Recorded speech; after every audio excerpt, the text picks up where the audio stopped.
Bon, on va recommencer. Je vous présente Renos Papadopoulos, qui nous parle depuis Londres. On va parler en anglais. Renos, I don't know if you heard our little talk. Okay, so the main point that I was trying to discuss is the notion of involuntary dislocation that you analyze so brilliantly in your book. Perhaps we could start with certain differences between involuntary dislocation, exile, refugee, and all these other terms that we touched on. So, first of all, in order to attach it to the Odyssey, would you say that Ulysses is an involuntary dislocated person? Indeed, I would say so. We start from the beginning, don't we? Does he want to go to Troy in the first place? Homer is teasing us with the whole complexity there. Is he crazy or is he not crazy? And we're asking ourselves, is it crazy to go to the war? Or what is crazy, to go to the war or not to go to the war? I will just interrupt to explain that beginning. C'est un début qui n'est pas vraiment dans l'Odyssée. Il est implicite le fait que Ulysse ne veut pas aller à la guerre des Troies et il fait semblant d'être fou et de conduire ses bœufs dans les champs. Et un autre grec qui est plus ingénieux, plus malin que Ulysse, met son bébé Télémaque sur la terre et Ulysse arrête les bœufs pour ne pas l'écraser et comme ça, c'est la preuve qu'il n'est pas fou, donc il doit aller en guerre. Mais c'est un peu un catch-22, no? If you're crazy, yeah. That is the first catch-22. Homer is presenting us with that from the beginning, yes. So is it voluntary for Odysseus to go to Troy in the first place? Then, of course, he wants to go home, but then he wants to go home in a very kind of over-concretized way. And then what Homer is helping us to understand is the complexity of home. Does he mean really home, Ithaca, or does he refer to other complexities of what is really home? Because if we take the word nostos, for example, where nostalgia comes from, nostos in Homeric language means returning home, okay? So the etymological connection of nostos with nous, nos, noetic, etc., means, well, what does it mean? Does it as they, you know, in Greek context, it is not just only the intellect, but it is the totality of what makes a human being a human being. It is the heart, it is the mind, it is the intellect, it is the emotions, it is the totality. So when we're talking about nostos, we're talking about a recreation of a person, of a renewal of a person's totality of what it means to be human being. Not only new ideas or new intellect, but also new emotions, the totality of being a human being. So if we see it like that, in a sense, the adventures, so to speak, of Odysseus are also a blessing to be, that is offered to him in order to develop his own personality, his own being, to enlarge and enrich his whole understanding of being a human being. So in that sense, again, yes, again is the complexity. He wants to go home, but in a sense, he is enriched along the way with so many different experiences. And then, of course, the most teasing part of Homer is that he arrives home. Of course he arrives home. But does he arrive home? According to a usual understanding, a kind of a linear story, we would expect that Odysseus arrives in Ithaca at the end of the poem, and then everything goes wonderful, and then he embraces his wife, and there are violins in the background, and there is a lovely sunset, and there is a Hollywood ending. Of course, it's not like that. He arrives exactly in the middle of the poem, which in a sense, Homer is challenging us to question what is home, because physically he arrives in Ithaca. Beautifully, he puts it that he's not even aware that that is Ithaca. Mm-hmm. And it's missed. When he arrives in Ithaca, when he's washed on the shores, he is not even aware that that is Ithaca. So he's been traveling for 10 years to go home, and he arrives and he doesn't even know that it is home to begin with. Then he needs to reconnect with the home. So it's not just the arrival, it is the reconnection. So it takes another, it's in the middle of the poem, so it takes another half of the poem, so to speak, to help us understand the struggles to reconnect with home. Mm-hmm. So in a sense, we have more or less the kind of external odyssey to arrive home and another odyssey to reconnect with home. We can easily say something external or something psychological, but I don't think it's just psychological, it's also philosophical, it's also spiritual, is existential. Is existential. And practical, because he has to deal with the complexities of the suitors of Penelope and of the maids who he has to kill because they betrayed, and it's a political situation. So going back to your original question, yes, I think the idea of involuntary dislocation in terms of Odysseus helps us to understand the complexities that, to be very concrete, when migrants and refugees come to Europe, are they arriving home? Or what is their home? Home is where they come from, but it's here. And home is also the journey. As you correctly quoted Cavafy, home is the journey. So we are educated, we're taken through in Odyssey to be transformed along the way. And in order not to be over-concretizing home, that home is this or home is that. Mm-hmm. Often we, in the work that people do with refugees, is to sort of make them feel at home by giving them, creating conditions so that they can understand their culture, etc. But also, home is also for them to expand and connect with our culture. So that kind of crude over-concretization, that home is this or home is that, is something that the Odyssey is helping us to grow away from.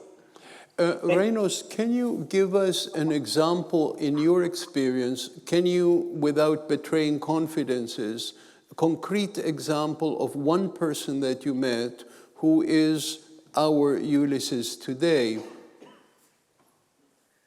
Well, in a sense, all of them are, because they are torn between all of these different But give us narratives. Give us one example, with, Yes. if we can understand some details of what happens.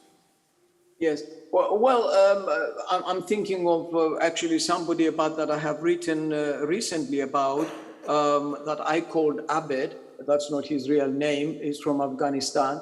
And he was an interpreter there. And then he came to the UK, to the United Kingdom.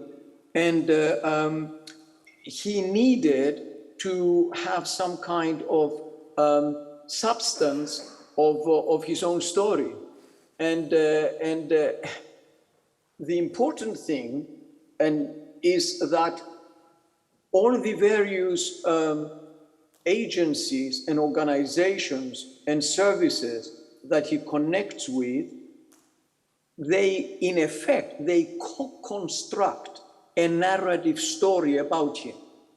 In other words, that what they want from him is that he is somebody who is damaged, who is traumatized, that they can help. So they emphasize only that part. And in that sense, he sort of co-creates a kind of an identity, a kind of a passport, a narrative passport that I call it, that is based exclusively on his suffering. Nothing about his exuberance of the excitement of coming across new life, new ways of being, discovering new aspects of himself. None of these things. Nobody's interested in that. They want to have a damaged person so that they can help. So this is that kind of the oversimplification that we see, that for me, the Odyssey stands against. The Odyssey reminds us that things are not so oversimplified. And for me, it starts from the beginning with the idea of what is home. Homer, at the beginning, fairly at the beginning of the epic, describes home, and if you will allow me, I will recite it in Homeric language. Ie menos ke kapnon apothros konda noise phaneisi mirete geis. That's the part that says he's hoping to see the smoke rising out of his land, and he will die. That's what he wanted to see. But Homer is not talking about either a house or about a country. He's trying to grasp the ungraspable complexity of home through the two polarities: smoke that is untouchable and land. He's not talking, I see my house or my palace, my land, the soil. So on the one hand is the most firm soil, concreteness, and on the other is the most ethereal.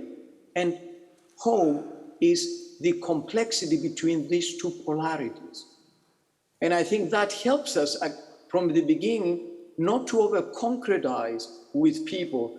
In the context of Abbott, he has been, in working with me, he has been able to try to validate a lot of principles, ideas, memories from the past, and weave them creatively with his present. And not to say past, present, future, because past, present, future, as we know from T.S. Eliot and from experience, these are illusory, they are not concrete entities. They are constructivist ideas. So, I mean, I can go on, perhaps you can ask me something else.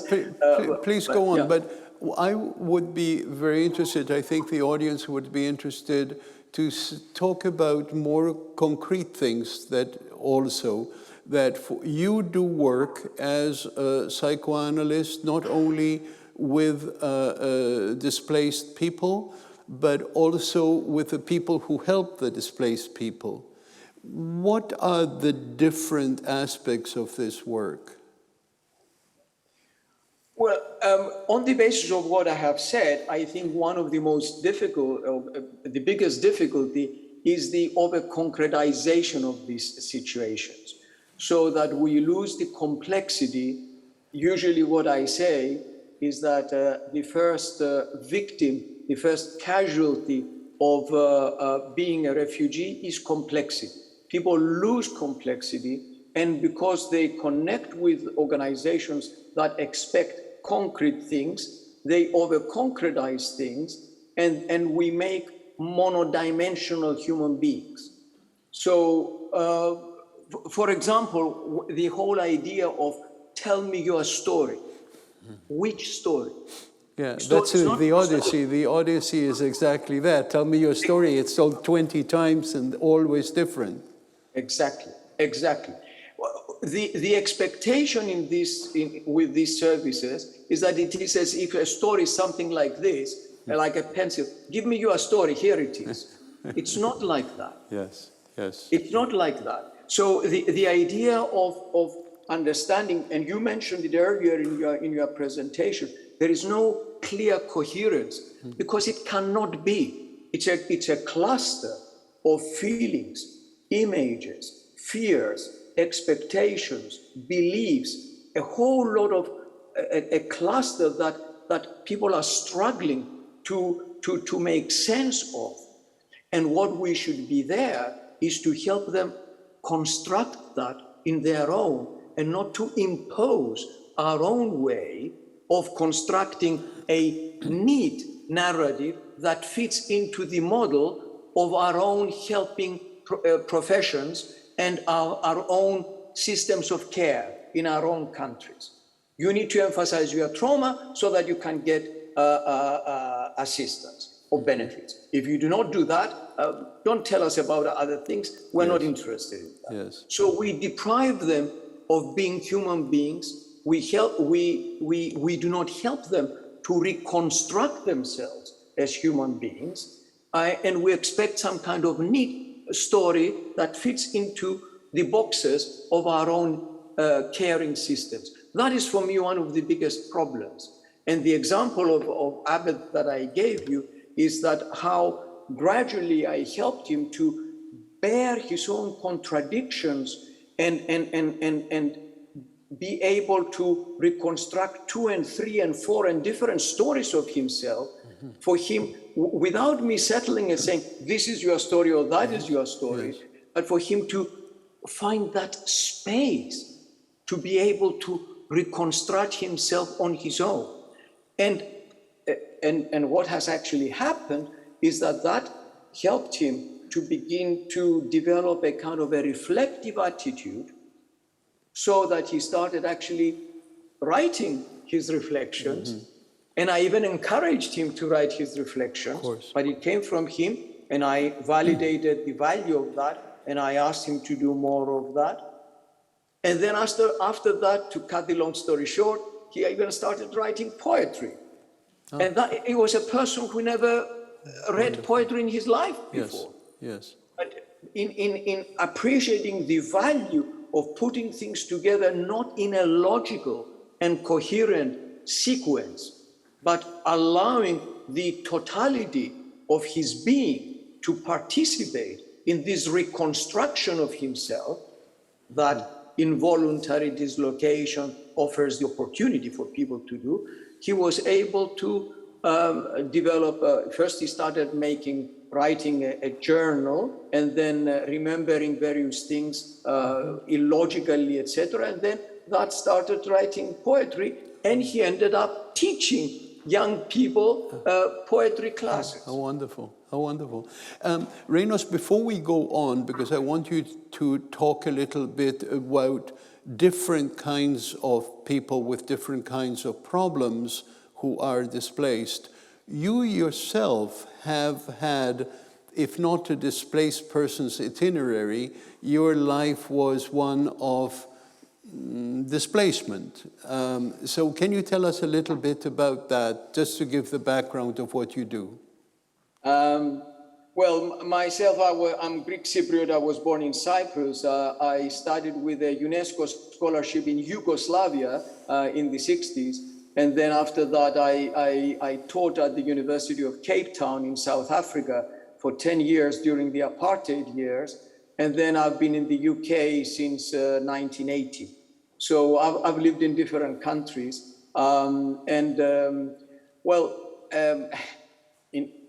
Specifically, I was not a refugee as such, but I moved on. And again, the question is, what is voluntary and what is involuntary?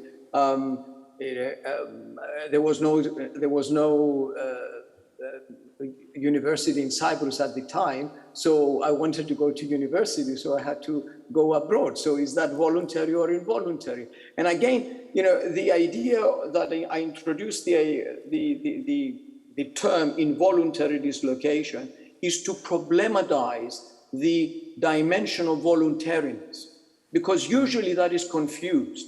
Yeah. In our crude terminology that we use, a migrant is somebody who wants to go, whereas a refugee is not. Well, I mean, how many migrants really want to leave home? Yes. You mentioned somebody you are talking with. Actually, I was working in Mexico, not just before the pandemic, and I was at the border of Mexico with Guatemala, and I was talking with the kids who are coming from Central America, and they are saying that they used to live comfortably in their homelands with a little patch of land, cultivating something. Then later, so that you and me get cheap coffee in our supermarkets in Europe, it has become not viable for them to continue. So they needed to go away from home in order to survive. And if it was a 13-year-old kid, and he's the oldest, he goes into another country to support his family. Is that voluntary? We call them migrants. But I mean, how voluntary is that? And I think it's important for us to problematize this kind of crude definitions that we have about refugees, migrants, etc., and question more the complexities of these issues. And going back to the Odyssey that you very ably introduced today, it helps us always to problematize all of these issues. Good. Before we go on further, since you mentioned South Africa, there is involuntary dislocation within one country. In Africa, with the apartheid, you experienced that. So what did that teach you? What did you see there in South Africa? Well, again, that problematizes the issue of what is home, because if your own home, and since I have done a lot of research in different countries, if in your own home, they make you not feel at home, in effect, you are involuntarily dislocated. Right. So, whereas when we're talking about forced migration, we're talking about being forced by violence from one geographical location to another, we have, as we know, we have many examples of people who remain in their own houses, in their own lands, but they don't feel that they are their own anymore. Right. And we have, I don't know, Palestinians in Israel, we have Greek Cypriots in the north, Turkish occupied. We have many people in different parts of the world, as well as it was in South Africa, where a lot of people were in their own land. They didn't migrate, but in effect, they were involuntarily dislocated because their own experience of experiencing their own land, safe land, as home was taken away from them. Yeah, absolutely. So involuntarily, so that's where I introduced the term involuntary dislocation, and many people find it useful because it problematizes the whole of this sphere. And it is not just simply when you leave your own country in terms of geographical location. Yeah. You can still be in your own country and you don't feel that you are that is your home anymore because of a change of a regime or an oppressive regime or all sorts of different other restrictions. So I think, that for me in South Africa, it was a very powerful experience, seeing people in their own land, feeling that they have been made, in effect, involuntarily dislocated. Right. Dislocated not from their physical home, but from their experience of being at home. Of course, which is part of the problem in the Ukraine today. Of course. They are made to feel that they don't belong. But in the Odyssey, just to go back to the book we were discussing, there are different forms in which Odysseus is being made to feel displaced, dislocated. For instance, Calypso wants him to feel at home with her.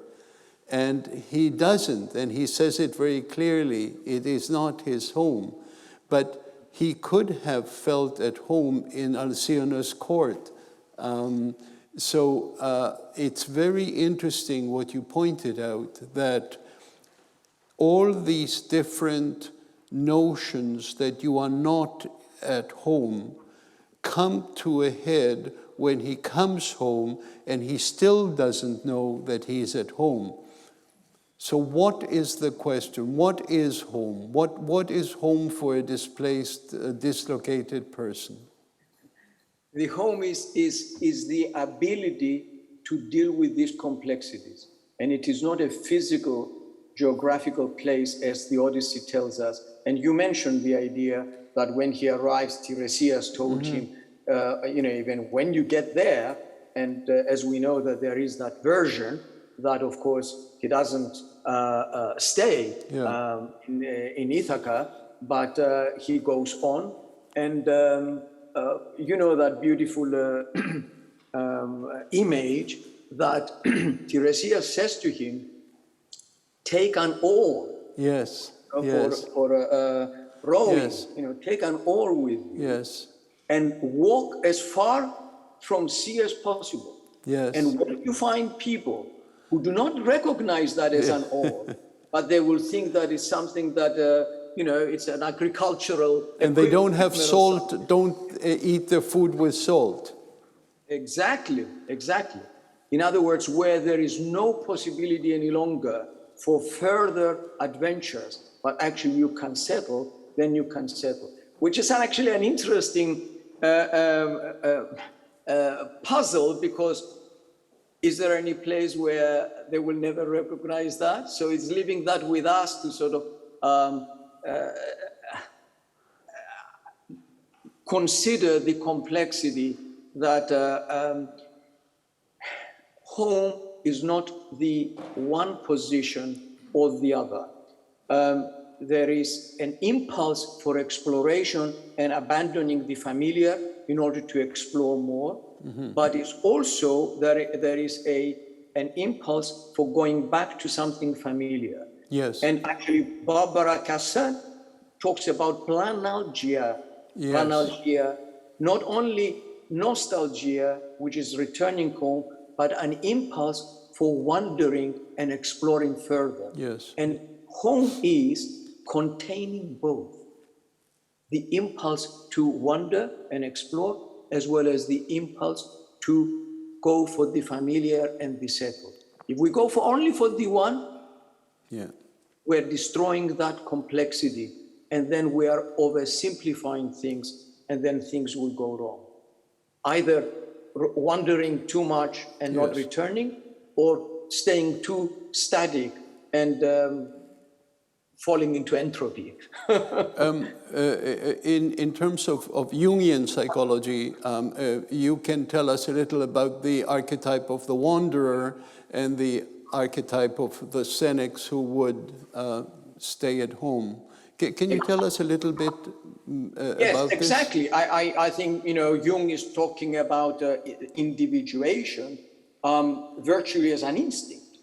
In other words, by that he means the development of a personality, the development of a person to find the uniqueness of what it is to be me, and not just simply to be somebody else who goes to university, does this, learns, gets a house, gets a mortgage, has kids, etc., what everybody does. But what is the meaning of that for me as an individual?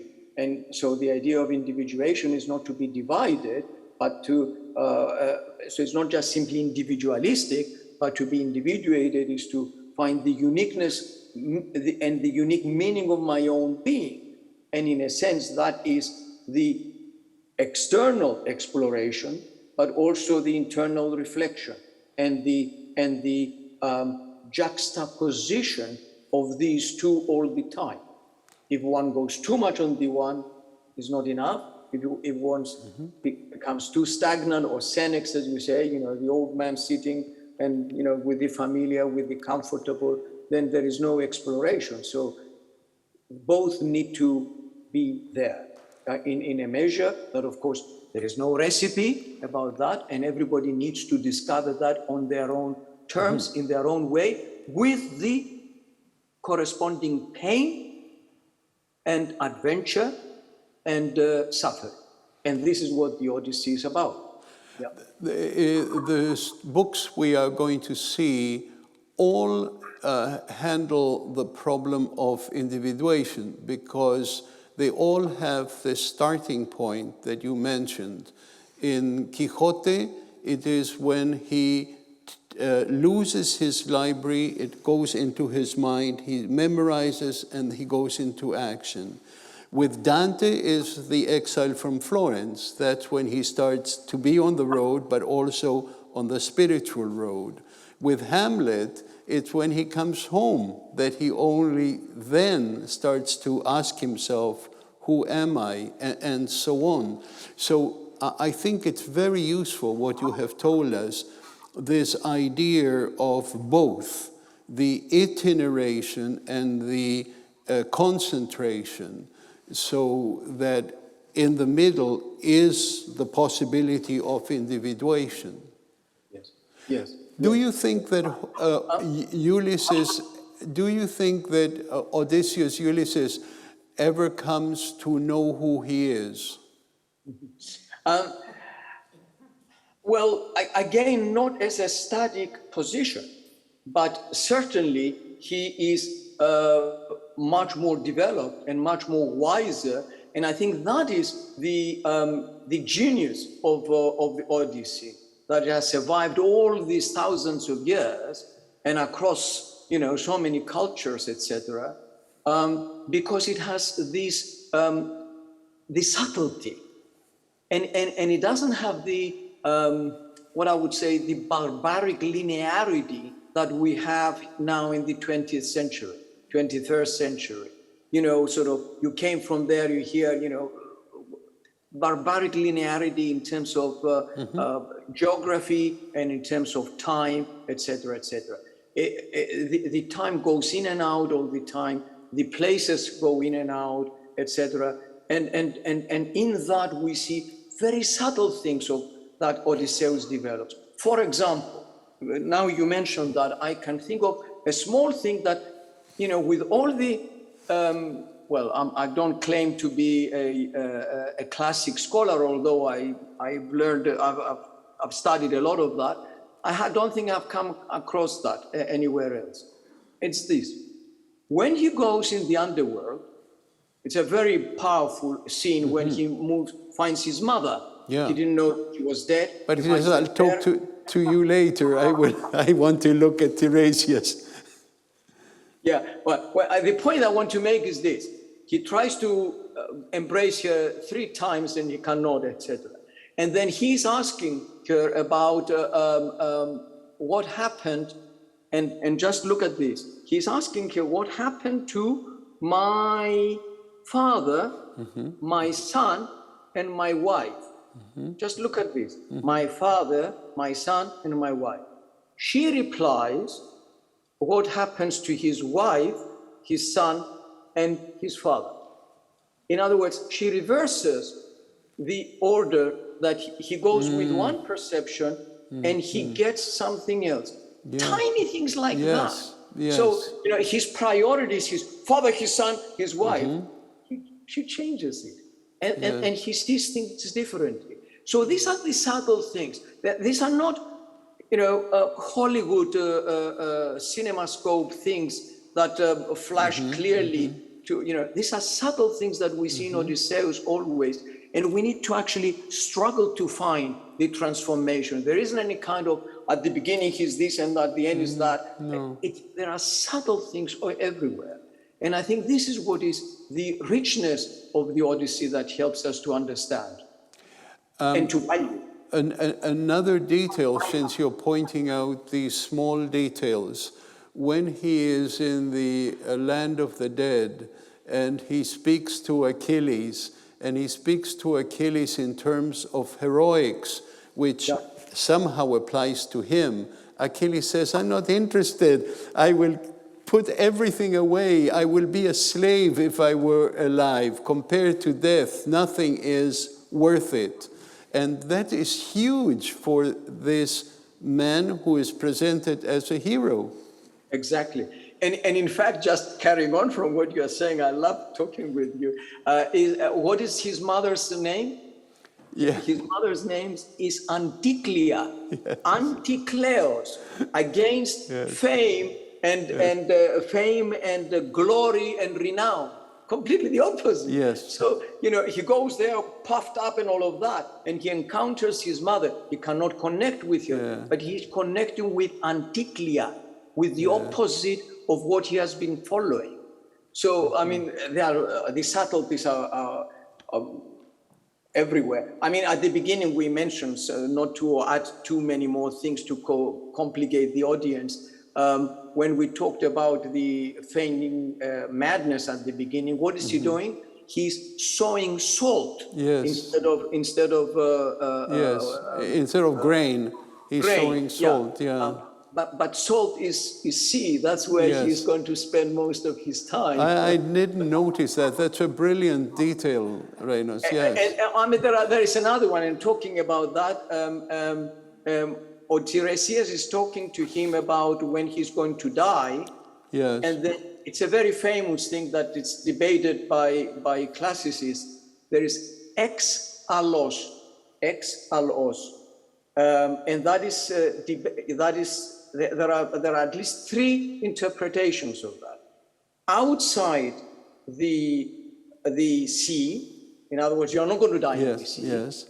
Or it is from the sea, either outside or from. Yes. In other words, you are going to die because you're going to be in the sea. Or exalos also means frantic, and you're going to go berserk. And in other words, you're going to go mad, and you're going to die from that.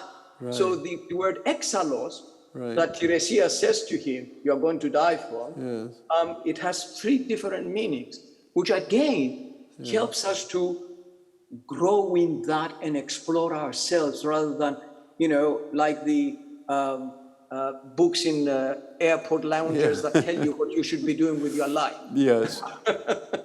So that's individuation, to grow in that space with our own struggle, rather than expecting a recipe, which is the whole of the mental health field today. If you are troubled, do this, do that, regardless of who the human being is. Yes. I mean, that is so crude, that is so anti-Odyssean. Anti-literature, because literature is always in that ambiguity. I hearing you speak, I can't help to wonder yet again at the genius of Dante, who, without having read the Odyssey, suspects this in Ulysses, but also takes it from Virgil, this idea that the souls cannot embrace. It's so moving. Two of the most moving scenes in the Commedia are when Statius wants to embrace Virgil. It's so moving, but he didn't read Homer, and Homer was the one who came up with this. Because it's the idea that, once again, if you are trying to find who you are, you cannot count on the dead, you cannot count on your memories, you cannot embrace it, they're not concrete. And to go back to the involuntary dislocation, the involuntary dislocated cannot embrace the memories of what he left. They are not concrete. So what do you do with that? How do you hold on to them but not consider them material and find material things to concrete your place? Yeah, that's a very good question. Alberto, I'm going back to the space, creating a space between them and us so that that can be co-created, for us to facilitate that and not to give them anything concrete. The alternative, you may remember that in my book, when I did some research, I came up with that with Immanuel Kant, Yes. who is talking about, I'm mentioning this in order to answer your question. He is saying, in the anthropology from a pragmatic point of view, he's arguing, Immanuel Kant, that the homesickness of the people from rural places is stronger because the urban people are busy making money, and then they cannot think about their homes back. And so the antidote to nostalgia, in a sense, is make money. And as we may know, I don't know, I found that, I cannot pronounce that very well, but Michel Guillaume Jean de Crevecoeur, who in 1781 wrote his Letters of an American Farmer. He's French, he's in America, and he's telling everybody how wonderful America is. Yes. And basically it's the land of plenty, come here and you will prosper, and all of that, and all of that, and all of that. And that is identified as the development of the American dream. The American dream, the idea is that forget about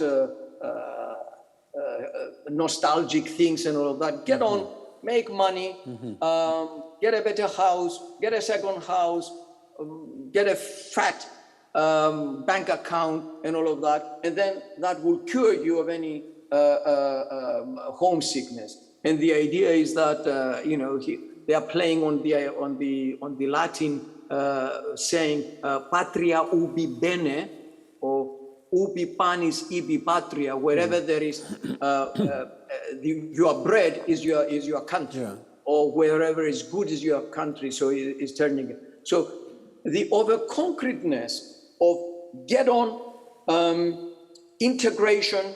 I'm not against that. I'm not against, but I'm saying if that is done in a crude way, as an antidote to nostalgia, and we deprive human beings of their own right to struggle with their nostalgia, because in their struggle with nostalgia, they will develop themselves. Now, the difficulty is that people are too quick to go quickly and sort of put a Band-Aid and sort of stop feeling any pain.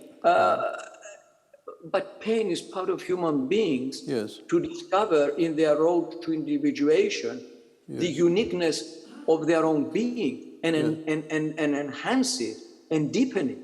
And this is my concern, that this over concreteness and try to say, get involved with something, make money, make a new life here, and forget all of that, is depriving human beings of their own, not just simply complexity, of important parts of themselves and of important questions and quests that every human being needs to go through in order to develop themselves as human beings and arrive at their uniqueness of their home, which of course we know is never a static position, but is always an ongoing quest, including a lot of joy, but also a lot of pain. And we don't have that complexity of understanding now. We want to put a Band-Aid and stop it and say, job done, tick, next. But Homer was more intelligent, because when Odysseus hears Demodocus sing of his actions at Troy, he starts to weep. And Antinous doesn't know who he is, but he sees him weeping and says to the bard, change the subject, sing of something else, sing of Aphrodite and Mars. He doesn't want to put a Band-Aid on the suffering of his guest, but he wants to allow him the privacy of that suffering. Exactly. The last thing you just said is so important. How many of the mental health professionals respect the privacy and the sanctity of people suffering so that they can develop their own meaning, and for us to help them in a meaningful way, not imposing, not depriving them of that, but creating respectfully that space for them. This is my difficulty with the psychology of immigrants and everybody wants to help, and they want to put band-aids. Yes, that is also needed, but at some stage, then a little bit later, we need to help people to connect with their pain so that they can develop and transform. That's why I'm saying in this field, there are two languages. The language, what I call the damage and repair, and yes, people are damaged and certain things need to be repaired. But also there is the other language, which I call of the incomprehensibility, poetic incomprehensibility, because, and we need to validate that so that we can, in other words, people ask awkward questions. These questions are not awkward, these are philosophical, existential questions. If we want to talk about their trauma, they will talk about their trauma. But if we create space, every human being that I work with, they will ask questions that I call philosophical questions or existential questions. Why did this happen to me? Mm-hmm. What is the nature of human beings? Mm-hmm. Why is there so much suffering in the world? Mm-hmm. Now, we're so crude, we expect answers to this. No, what is important is to engage with these questions. And we have to read by engaging with these questions. We have to read the book of Job. And many more. And many more. Especially the book of Job, because those questions are asked and God does not give an answer. No. And that is that respect. And this is my concern. Can we genuinely respect human beings, or do we need to pathologize them and put them in a certain box so that we can help them, so that they can fit into the boxes of our own health system or care system? And that's the concern, because in effect, sometimes I call that, positive dehumanization. They are dehumanized by the aggressors, whatever happened in their countries. But in effect, we are also dehumanizing them by depriving them of this unique opportunity to engage with these struggles, to make sense of these issues in life. And of course, we cannot offer them, some therapists play gurus. We should not offer them answers, but we should validate the questions and create appropriate space, sacred space for them to develop that ability and stamina to see things through so that they can arrive at their own Odyssey and not just simply follow recipes that are written by smart psychologists in various Western countries. This space of ambiguity is a wonderful definition of literature. Thank you very much, Renos. Goodbye. Thank you very much.